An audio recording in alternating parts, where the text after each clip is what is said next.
cher étudiant, donc cette séquence vidéo, on va voir le chapitre 4 de l'algorithmique, les tableaux, les fonctions et les procédures. On va commencer tout d'abord par les tableaux, donc la notion de tableau. Donc parfois on est amené à manipuler plusieurs variables de même type, mais de différentes valeurs. Par exemple, supposons qu'on veut manipuler les notes des étudiants d'une même classe. Donc, comme vous le savez, les notes de tous les étudiants et étudiantes, donc, sont de type réel. Alors, sont de même type. Et on a seulement besoin de changer à chaque fois la note selon l'étudiant. Alors, répondre à cette question, au lieu d'utiliser par exemple 30 variables pour stocker toutes les notes des 30 étudiants, on va utiliser ce qu'on appelle un tableau. Donc, comme définition, un tableau permet de stocker des valeurs de même type grâce à une seule variable. Donc, on va utiliser une seule variable pour stocker les valeurs de même type. Bien sûr, le type tableau, donc, c'est un ensemble de valeurs qui ont le même type, qui sont accessibles avec leur position. Donc, on a un seul nom,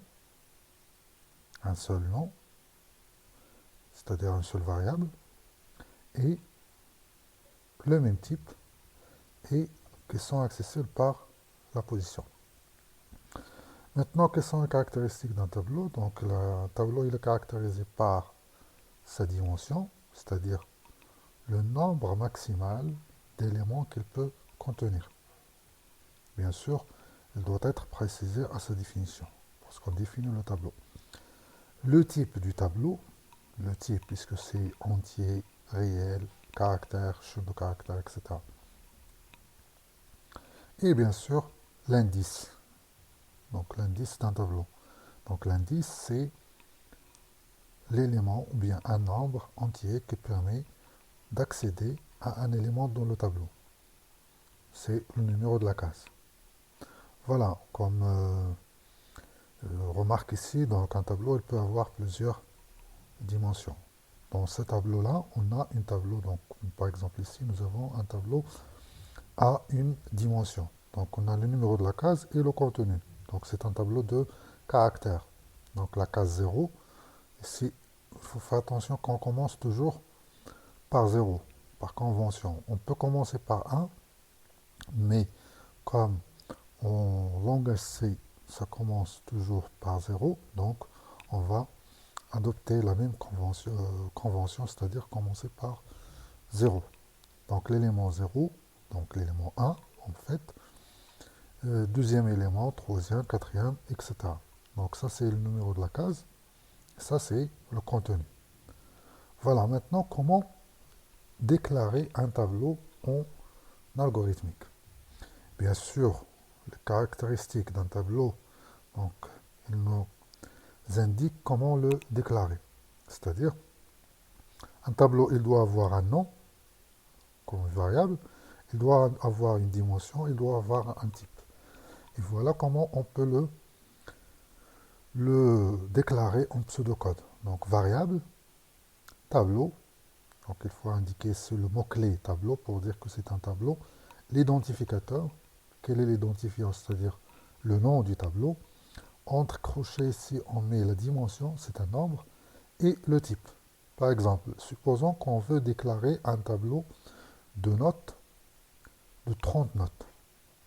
Donc variable, le mot-clé tableau, note c'est le nom du tableau, et 30 c'est la dimension, c'est-à-dire combien d'éléments il peut contenir ce tableau, et le type de ces éléments. Donc c'est des réels. Bien sûr, comme on remarque ici, donc on peut définir des tableaux d'entiers, de réels, de caractères, de booléens, de chaînes de caractères, etc. Voilà, maintenant comment accéder à un tableau, ou bien aux éléments d'un tableau. Bien sûr, nous avons parlé déjà des caractéristiques d'un tableau qui est l'indice. L'indice, c'est un nombre entier qui est compris entre 0 et la dimension du tableau, par exemple 0 jusqu'à 30 moins 1. Par exemple pour les notes, pour un tableau de 30. Donc c'est, supposons qu'on a n qui est la dimension du tableau, donc l'indice, il va commencer de 0 jusqu'à n moins 1. Voilà, donc supposons qu'on a un i, donc qu'on veut accéder par exemple à l'élément i, donc note de i. Donc qu'est-ce qu'il donne? C'est la valeur de l'élément i du tableau note. Par exemple, note de 0, c'est l'élément 1, note de 1, note de 2, etc.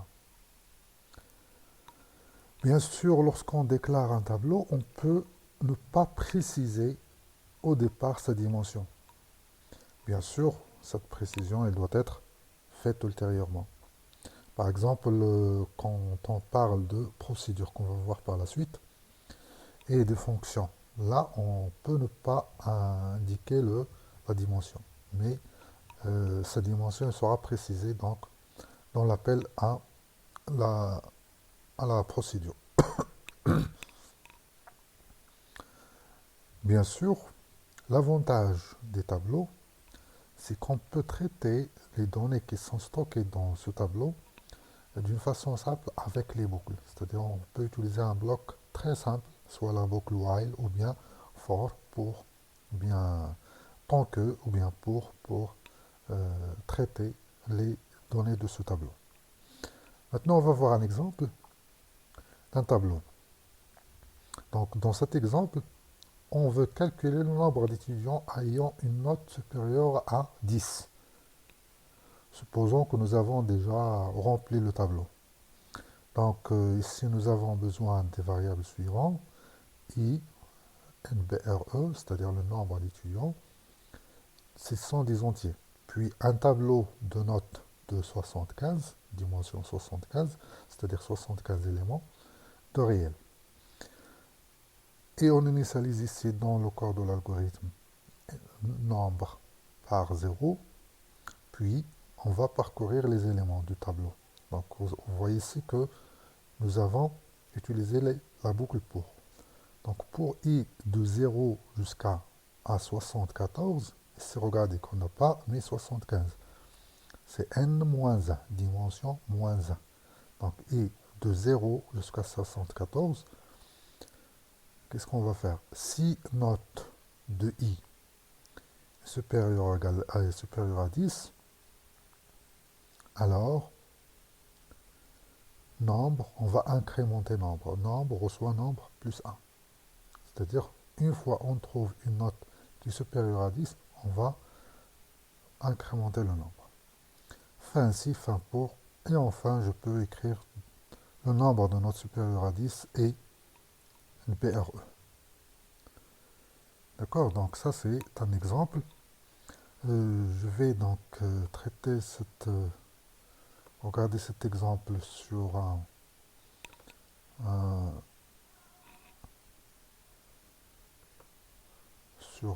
exemple.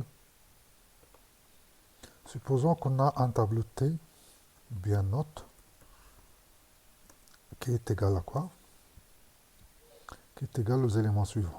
Donc, 9 et 10, 12, 7, 9, 15, 17, 10, 11, 18, 7, 6, 14. Voilà, donc je m'arrête là. Alors, qu'est-ce qu'on a ici? Donc on a nombre dans un premier temps. Nombre, c'est quoi? C'est contient 0. Puis, donc on a pour i de 0, donc supposons i, maintenant c'est 0. Donc ça, c'est l'itération 0. Donc, note de 0 c'est combien? C'est 9. Est-ce qu'il est supérieur à 10? La réponse c'est non. Donc on va rien faire, on va passer à l'itération suivante. Donc I maintenant c'est égal à 1. Est-ce que note de 1 est supérieur, qui est égal à 10? Est-ce que le supérieur à 10? Non, il est égal normalement. Donc maintenant on passe à l'itération suivante. Je vais faire copier-coller pour gagner un peu de temps.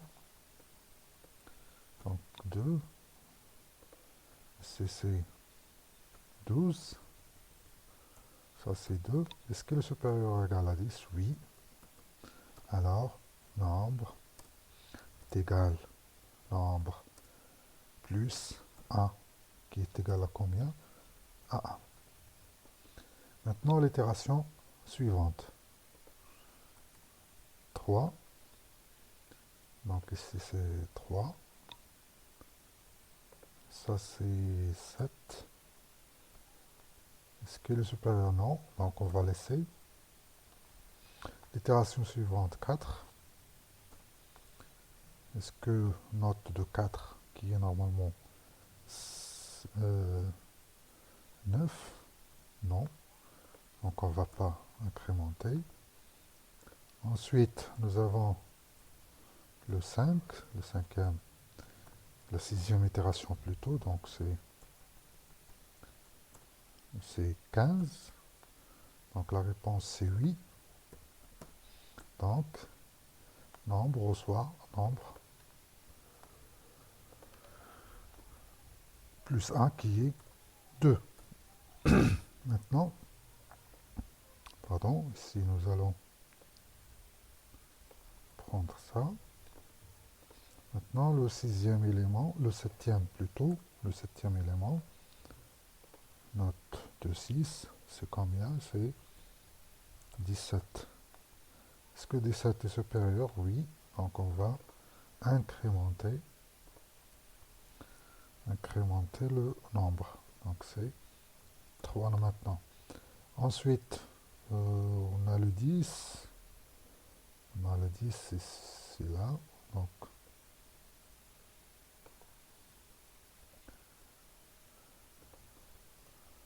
Donc c'est l'élément huitième. C'est 8. Non. On a l'autre élément, c'est dixième.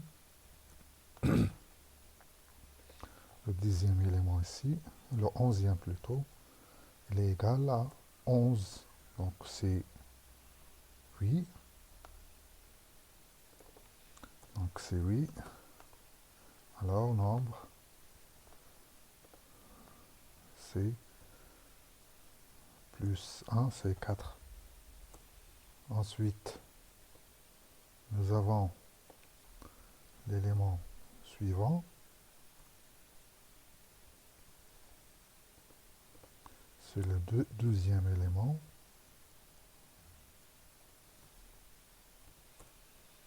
L'élément 11, c'est égal à 18. Donc c'est 8, donc c'est 5. Voilà. Ensuite, nous avons le 7. Ici, c'est 7. Ça, c'est 12. Ça, c'est 12. Et non, ici, on va laisser ça. Donc, l'élément suivant, c'est 6.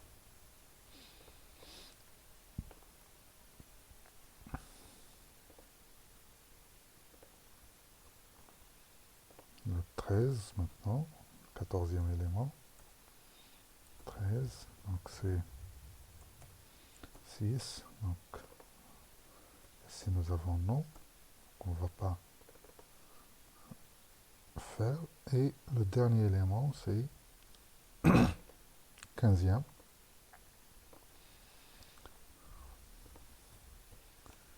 Donc c'est Ici nous avons oui, c'est 14. 1, pardon, ici c'est 10. Ça c'est 15. Ça c'est 14 plutôt. Et le nombre d'éléments ici c'est normalement 5. Et bien sûr, à la fin de l'algorithme, le nombre de notes est supérieur à 10 et nombre. Donc, qu'est-ce qu'il va afficher? Il va afficher 5. Donc, nous avons 1, 2, 3, 4. Donc, nous avons 1, 2, 3, 4, 5, 6. Je pense que j'ai fait une erreur quelque part. Donc, nous avons 12, 15, c'est 2. Nous avons 17, c'est 3. Nous avons 11, c'est 5. Voilà, ça c'est 6 normalement. Voilà. Donc le nombre d'éléments c'est 6. Voilà, donc ça c'est un exemple d'exécution de notre algorithme. Je reviens maintenant au cours. Voilà. Ici nous avons, voilà, donc nous avons ici, donc c'est pour les éléments de tableau qui contient donc un nombre d'éléments qui est égal à 75. Maintenant, comment remplir un tableau? Bien, comment affecter des valeurs à un tableau? Supposons qu'on a, par exemple, dans cet exemple, on a un tableau de notes de 4 éléments, de dimension 4, de type entier. Donc, pour affecter, par exemple, la note des nombres à ce tableau, donc, note de 0, c'est-à-dire l'élément 1 de tableau, c'est, on va lui affecter, stocker 12. Note de 1, 14. Note de 2, 13. Note de 3, c'est 17. Donc, regardez ici qu'on commence les indices de 0 et se termine par l'indice moins 1. 4 moins 1, c'est 3. Toujours, il faut faire attention à ça. Maintenant, comment on va affecter des valeurs à un tableau et comment on peut accéder à ces tableaux en utilisant des boucles. Voilà, nous avons ici, on va essayer de créer un algorithme qui calcule la moyenne. Donc, on a besoin de variables somme, type réel, un tableau de notes de 12 notes, donc ici indiqué ici, type réel. Donc, on commence par la lecture ou bien le stockage des données, l'affectation des éléments, des valeurs aux éléments de tableau. Donc, pour i de 0 à 11, toujours faire attention à ça, c'est dimension moins 1. 12 moins 1, c'est 11. Donc, on affiche un message entre la note numéro i. Numéro i, c'est numéro 0. On peut ajouter ici 1 pour dire, pour ne pas avoir des confusions avec l'utilisateur. Lire note de i.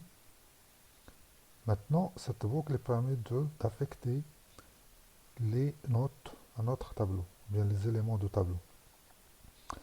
Maintenant, on peut passer au calcul de la somme. Donc, somme, on initialise à 0. Donc, pour i, c'est i, donc il faut le mettre en minuscule. De 0 jusqu'à 11, somme reçoit somme plus note de i. Donc, on va essayer de calculer la somme de toutes les notes stockées dans le tableau notes. Enfin, maintenant, pour i de 0 à 11, écrire, on va maintenant afficher. Donc, nous avons affecté, nous avons calculé la somme, maintenant nous allons afficher les notes qui ont été saisies, la note numéro i et note de i. Ça, c'est l'affichage. Toujours en utilisant une boucle. Et enfin, je peux calculer la moyenne. La moyenne de notes est la somme, on a déjà calculé ça, divisé par 12. Le nombre de notes ou bien la dimension. Vous voyez, c'est qu'on a employé les boucles, la boucle pour. Pourquoi pour? Parce qu'on sait d'avance combien d'itérations on va faire. Ici, nous allons faire répéter, donc 12 fois. Donc, mais on peut utiliser aussi la boucle while ou bien do while. Voilà. Donc ça, c'est un exemple d'utilisation des boucles avec les tableaux. Regardez ici qu'on a simplifié beaucoup la tâche avec les, les boucles. Voilà, donc toujours dans ce qui concerne les tableaux, je peux déclarer des tableaux à deux dimensions. Donc, dans les langages de programmation, par exemple dans C ou bien d'autres langages, il nous permet de déclarer des tableaux dans lesquels les valeurs sont repérées par deux indices. Il y a même des langages de programmation qui permettent plus que deux indices, c'est-à-dire plusieurs. Mais on ne va pas traiter ça. Par exemple, supposons qu'on veut faire des opérations sur la matrice, l'addition, la multiplication, ou bien la multiplication par un scalaire, etc. Donc, comment on déclare un tableau à deux dimensions en algorithmique? Donc, on utilise toujours variable, tableau, donc le mot-clé tableau, l'identificateur, c'est-à-dire le nom, et on indique entre crochets dimension 1 et dimension 2 entre deux doubles crochets. Et bien sûr, le type. Supposons qu'on veut déclarer une matrice de 3 lignes et 4 colonnes. Alors, avec les éléments réels. Donc, variable, tableau, A, 3, 4. Donc, 3 lignes, 4 colonnes de réel. Si on veut accéder à l'élément 0, 0, c'est-à-dire l'élément 1, je peux déclarer, donc écrire A de 0, 0, comme ici, AIJ. Donc, elle permet d'accéder à l'élément de la matrice qui se trouve dans l'intersection de la ligne I et la colonne J. Supposons que nous avons une matrice. Donc, une matrice 3, 3, 4. Donc, nous avons par exemple une matrice 3, 4, comme ça. 4, 5, 6. Donc, 7, 8, 9, 10, 11, 12. Je vais faire comme ça pour que ça s'affiche bien. Voilà. Donc ça, c'est une matrice de 3 lignes, 4 colonnes. Donc l'élément 0, 0, c'est 1. L'élément 0, 1, donc la ligne 0, la colonne 1. 0, 1, c'est 2. L'élément 0, 2, c'est... Ou bien je peux faire ça sous forme de tableau. Voilà, donc... ne me permet pas de faire donc ça sous forme de colonne.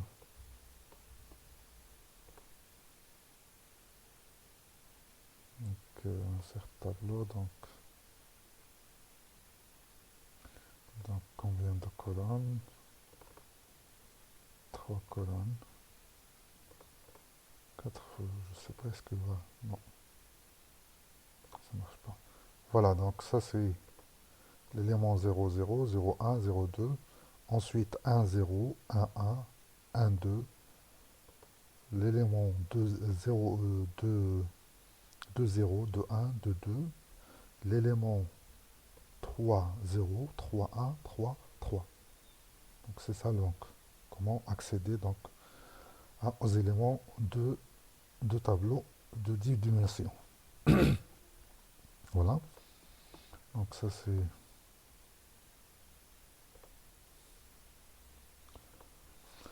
Maintenant, après avoir donc vu les tableaux, on va passer à une autre chose, c'est les fonctions et la procédure. Parfois, dans un algorithme, on répète des morceaux de code. Donc on a besoin d'un morceau de code pour faire des tâches dans différents endroits. Donc c'est la même tâche qui se répète, mais dans des endroits différents. Alors, qu'est-ce qu'on va faire si on veut écrire ça dans un algorithme ou bien dans un programme? On va tout simplement répéter le code. Et bien sûr, lorsqu'on répète cette tâche dans des endroits différents du programme, cette tâche, il peut produire des résultats ou bien ne pas les produire. Alors, dans ce cas-là, on peut utiliser des fonctions ou bien des procédures. On va voir la notion de procédure, la notion de fonction plutôt dans un premier temps, puis la notion de procédure. On va voir la différence entre les deux. Commençons tout d'abord par comment euh, déclarer une fonction. Donc, en langage algorithmique, le prototype ou bien la fonction se déclare de la façon suivante. Donc, on a le mot-clé fonction, le nom de la fonction, le type A avec le nom A, des paramètres, type 2, nom 2, etc. Puis le type de retour. Bien sûr, type de retour, c'est le type de valeur retournée par la fonction. Le nom de la fonction, c'est le nom de notre fonction. On va utiliser donc un nom. Le type 1, type 2, ce sont les types des paramètres. Avec les noms 1, nom 2, ce sont les identificateurs des paramètres.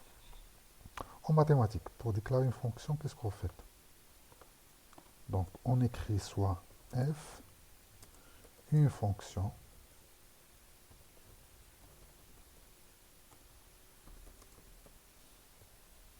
définie, ensuite f, donc il est défini de quoi? Donc, le domaine, par exemple, dans R, ou bien dans R croix R, dans R. Alors ici, lorsqu'on écrit RR, ça veut dire c'est une fonction à deux variables, x, y. Et dans R, c'est-à-dire la valeur de retour, c'est dans la valeur de retour ici, c'est dans R, c'est-à-dire Z. D'accord? Donc Z ici, c'est, par exemple, c'est la valeur de retour. Ici, c'est les paramètres. Les paramètres X dans R et Y dans R. C'est comme ça en mathématiques. On a en langage algorithmique. Qu'est-ce qu'on fait? C'est comme ça. Donc le type 1, le nom 1. Par exemple, si on veut déclarer une fonction de deux variables R, R, donc on peut écrire F, entre parenthèses, euh, entier, X, virgule, entier, Y. Fermez les parenthèses, ou bien réel, réel, réel, X, réel, Y, fermez la parenthèse, de point, réel. Donc, c'est l'équivalent de if R croix R dans R, en mathématiques. Voilà. Donc, on va passer donc à un exemple. Donc, supposons qu'on va créer un algorithme qui calcule 2 à la puissance n d'une fonction. Donc, la déclaration d'une fonction prend la façon suivante. Donc, on fait de la façon suivante. C'est qu'on on fait un algorithme. Donc, le mot-clé fonction, 2 puissance. Donc, 2 puissance. Donc, c'est ça le nom. Ensuite, le type de paramètre, ici c'est entier, et le nom c'est n, dont la valeur de retour c'est entier. Début, donc variable, ici c'est les variables internes, c'est-à-dire les variables de la fonction, ce ne sont pas des variables de l'algorithme. Donc on a besoin de i pour compter, la puissance ce sont des entiers. Qu'est-ce qu'on fait? On va initialiser puissance à 1. Et pour, maintenant on va calculer la puissance. Pour i de 0 à n-1 avec un pas a, bien sûr, je peux ne pas mettre le pas 1, c'est-à-dire par défaut c'est 1. Alors puissance, c'est puissance fois 2. Donc c'est la la première puissance fois 2, donc fois 2, il donne n fois. Donc de 0 jusqu'à n-1. Donc 0 c'est 1, etc. Et fin pour. Ensuite, retourner. Donc ça c'est la valeur de retour. Qu'est-ce qu'il va retourner? L'entier. Donc il va retourner puissance. C'est déjà déclaré ici comme un entier. Donc il va retourner puissance. Et fin de la fonction. Maintenant, comment calculer, comment utiliser ce code dans notre algorithme? Donc on va écrire un algorithme puissance 2. Ensuite, début, on va déclarer des... On peut déclarer les variables ici, donc n puissance de type entier. Lire n, on peut afficher un message bien sûr, écrire, donner le nombre n. Lire n puissance, donc c'est 2 puces. Donc c'est le nom de la fonction, ça c'est l'appel à la fonction, ici qu'on a déclaré ici. Et le n, c'est le n qu'on a ici, bien sûr, qui est élu. Puis on va afficher. Si on veut utiliser donc pour une deuxième fois, je peux toujours euh, appeler de la façon suivante. Donc c'est ça. Donc on déclare la fonction, puis on l'utilise. On l'appelle dans l'algorithme. Voilà, donc c'est tout ce qui concerne les fonctions. Maintenant pour les procédures. Donc les procédures, c'est comme des fonctions. Elles sont similaires à des fonctions. Mais elles ne retournent aucune valeur. C'est-à-dire on n'a pas on n'a pas l'instruction retourner. Alors, une fonction, une procédure s'écrit en dehors du programme principal sous la forme suivante. Donc, procédure, nom de la procédure, type 1, nom 1, etc. Donc, on n'a pas de type de retour ici. Puis, on fait les instructions dans le corps de la procédure ici. Et fin procédure. Bien sûr, lorsqu'on a des procédures et des fonctions, on peut ne pas avoir des paramètres ici. Donc on peut avoir des paramètres qu'on peut ne pas les avoir. Donc c'est pareil. Voilà, ça c'est un exemple de procédure. Donc nous avons une procédure qui permet d'afficher.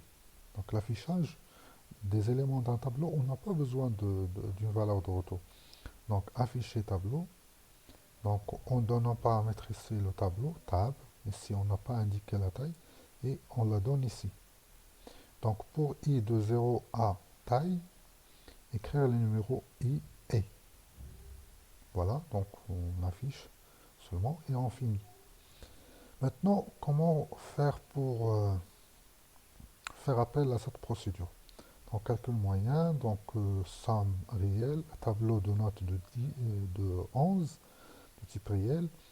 Alors on va lire saisir les notes. Donc pour i de 1 de 0 jusqu'à 11, entrer la note numéro, lire note, fin pour, la somme reçoit 0. Pour i de 0 à 11, on va faire ça. Et fin pour, on va maintenant appeler la procédure pour afficher le tableau. Affiche tableau, note, donc le nom du tableau ici c'est note, et la taille c'est 12. Et voilà, donc ça c'est l'appel à la procédure. Voilà. Alors comme exercice d'application, donc il s'agit d'écrire un algorithme qui permet de lire les notes d'un étudiant. On calcule la moyenne en utilisant les procédures et les fonctions. Donc une procédure pour lire les notes, elle est stockée dans le tableau. Une procédure pour les afficher, une fonction pour calculer la moyenne. Donc c'est ça votre exercice d'application. Voilà. Comment faire pour l'appel à une fonction ou bien une procédure? Donc ça c'est récapitulatif. Donc nous avons procédure, exemple, pros, donc c'est le nom de notre procédure avec la paramètre, etc., le corps. On déclare la procédure, comme ici on déclare la fonction. Puis dans l'algorithme appelant, je peux faire appel avec le nom que nous avons déjà déclaré avant. et la même chose pour l'appel aux fonctions. Voilà, c'est tout ce qui concerne cette séquence vidéo. Si vous avez des questions, n'hésitez pas à commenter sur la vidéo ou bien euh, commenter sur utiliser n'importe quel outil de communication pour communiquer vos remarques. Voilà, bien à vous. Merci.